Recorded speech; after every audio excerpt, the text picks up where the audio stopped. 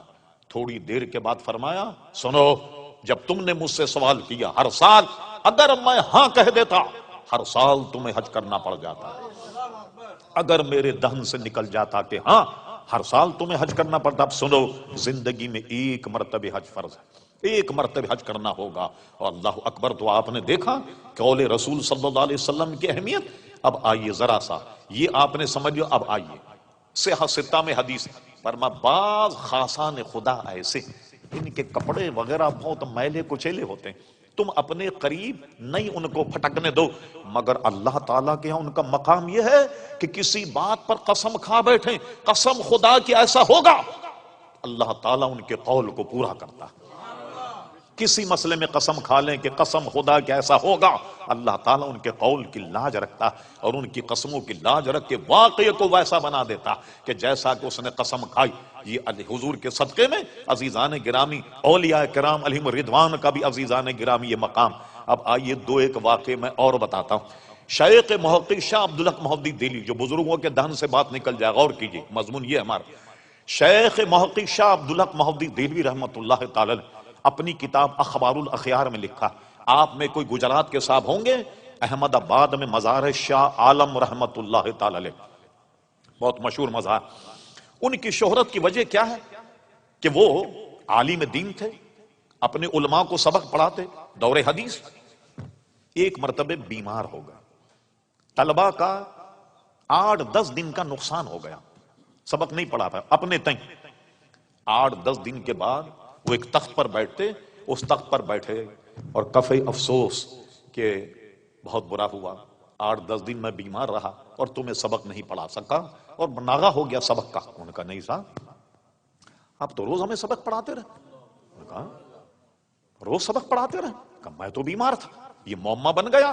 سرکار ابد قرار پیارے مصطفیٰ ان کے خواب میں آئے, کہا شاہ عالم تیرے طلباء کا نقصان ہو رہا تھا, اس لیے 8-10 دن ہم نے سبق پڑھایا, ہم نے سبق پڑھایا. تو جس تخت پر وہ سبق پڑھایا گیا, بعد والوں نے اس تخت کو اٹھا لیا. اب اس کے بعد کوئی نہیں بیٹھ. اٹھانے کے بعد ایک درخت میں لٹکا دیا, جو آج بھی درخت میں لٹکا ہوا. اور مشہور یہ ہے گجرات میں, پورے ہندوستان میں, اس تخت کے نیچے کوئی آدمی اگر جائے تو پیارے مصطفیٰ کی جلوہ گری کی برکت سے اس کی دعا قبول ہو جاتی. لیجئے صاحب, شیخ محقق لکھتے ہیں, شاہ عالم رحمت اللہ جا رہے, یہ بات زبان پہ رہے, آپ کے ذہن میں رہے کہ قول رسول اور بزرگوں کے قول کا حضور کے صدقے میں کیا عمل. ایک جگہ جا رہے تھے تو اس کو لکھا کس نے؟ امام المحدثین امام الائمہ شاہ عبدالحق محدث دہلوی. یہ 200-400 برس پہلے کے نہیں, ان کے وصال کی تاریخ 1052 ہجری. اب اندازہ لگائیے 300 سال سے زیادہ عرصہ ہو گیا. اتنے پرانے محدث سارے ہندوستان میں سند حدیث کے لانے والے شیخ محقق شاہ عبدالحق محدث دہلوی رحمۃ اللہ علیہ, یہ جا رہے تھے. توجہ, ایک چیز سے ٹھوکر لگی, ایسے ٹھوکر لگی. جب ٹھوکر لگی تو فرمایا یہ کیا ہے؟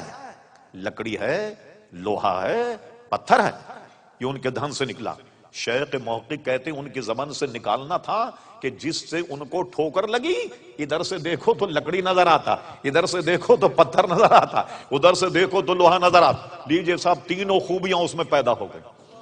اللہ کے ولی کی دہن سے یہ نکلا کہ کیا ہے، لوہا ہے، لکڑی ہے، پتھر ہے، تو تینوں خوبیاں اس میں پیدا ہوں. کسی اینگل سے دیکھیے تو لکڑی نظر آ، کسی اینگل سے دیکھیے تو آپ کو پتھر نظر آتا، کہیں سے دیکھیں تو لوہا نظر آتا.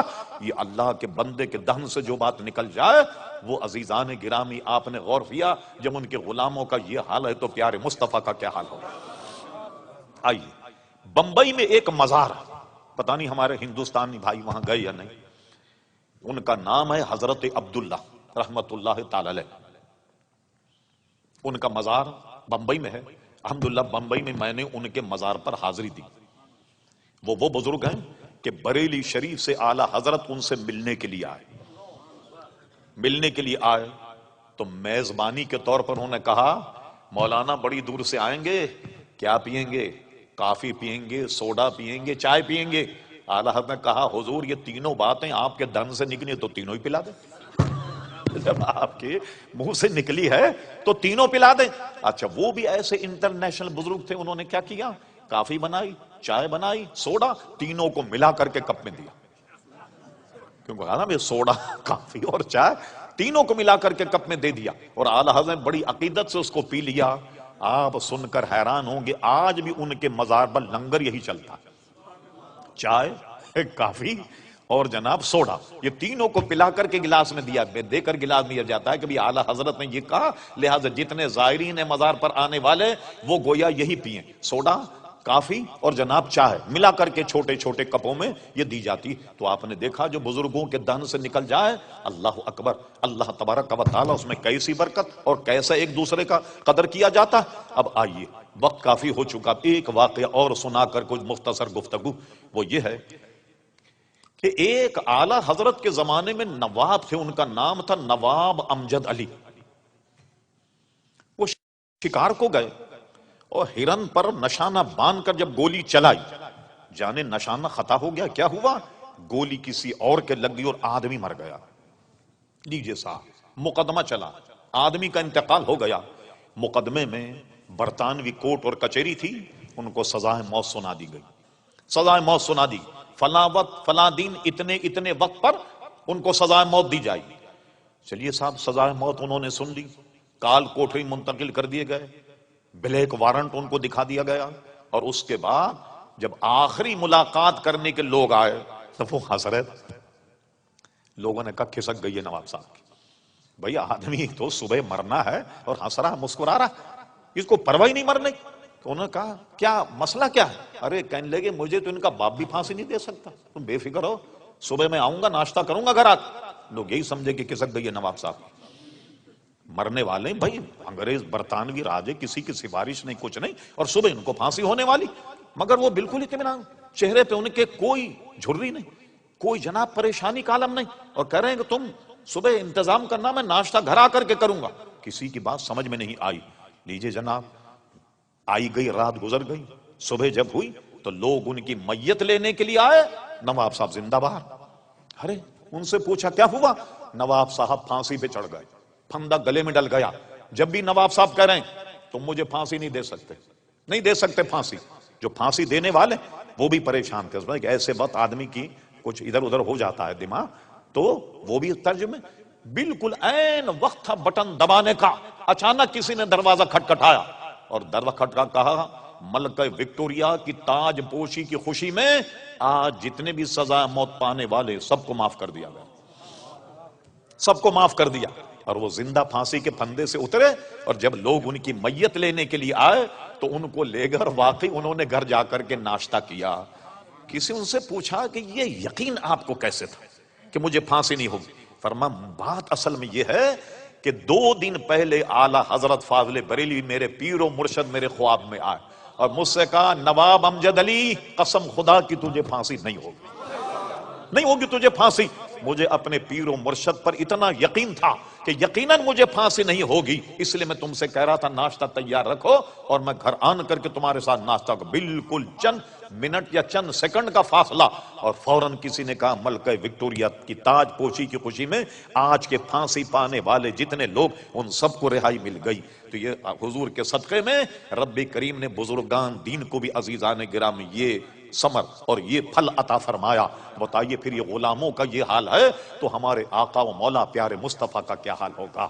آپ سے میں نے عرض کر رہا، حکم نافذ ہے تیرا، خامہ تیرا سیف تیری، دم میں جو چاہے کرے دور ہے شاہ تیرا، وما ينطق عن الهوى ان هو الا وحی یوحی، اس لیے فرماتے حکم نافذ ہے تیرا، خامہ تیرا سیف تیری، دم میں جو چاہے کرے دور ہے شاہ تیرا، وہ زبان جس کو سب کن کی کنجی کہیں، اس کی نافذ حکومت پہ لاکھوں سلام، وما علینا الا البلاغ۔